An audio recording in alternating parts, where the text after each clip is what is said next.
कापूस आणि ऊस ही दोन महाराष्ट्रातील शेतकऱ्यांसाठी आर्थिक पिकं समजली जातात. कारण आपण या पिकांपासून जे काही उत्पादन भेटतं ते सर्वचे सर्व उत्पादन बाजारामध्ये विकतो आणि त्यापासून पैसे कमवत असतो.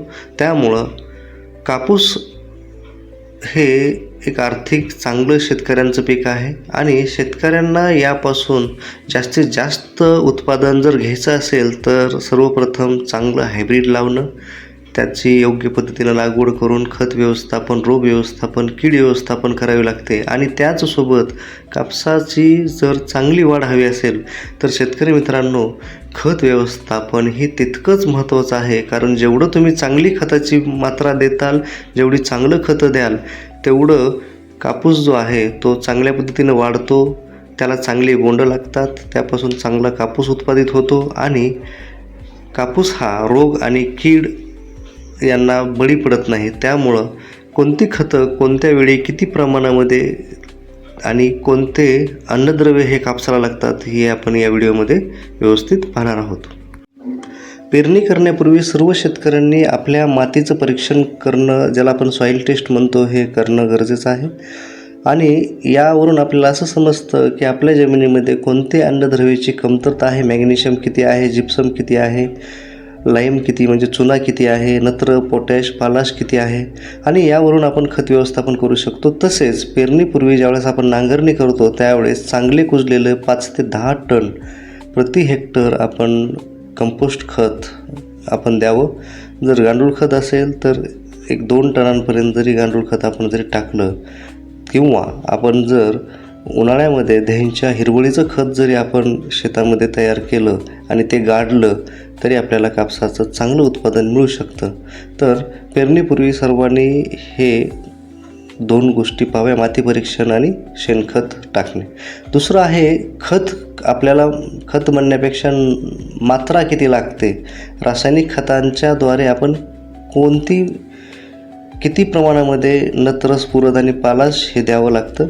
तर नत्र हे आपल्याला जवळपास प्रति हेक्टर 100 ते 120 किलो द्यावं लागतं.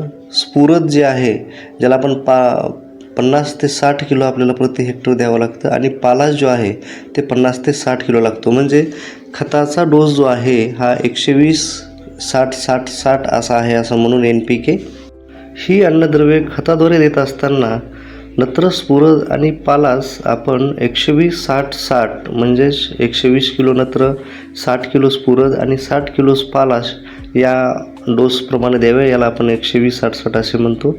सुरुवातीला ज्यावेळेस आपण लागवड करत असतो त्यावेळेस नत्र हे अर्धे दिले जाते, म्हणजे 50% म्हणजे आपण 60 किलो नत्र देतो आणि स्फुरद आणि पालाश हे आपण 60-60 किलो म्हणजे 100% दोन्ही आपण एकदाच देत असतो. नत्र जे आहे उरलेलं हे नत्र 25% म्हणजे जवळपास 25 ते 30 किलो नत्र हे आपण 30 ते 35 दिवसांनी द्यायचं आहे आणि 60 ते 65 दिवसांनी उरलेलं 25 ते 30 किलो नत्र हे आपल्याला 2 महिन्यानंतर लागवडीच्या द्यायचं आहे.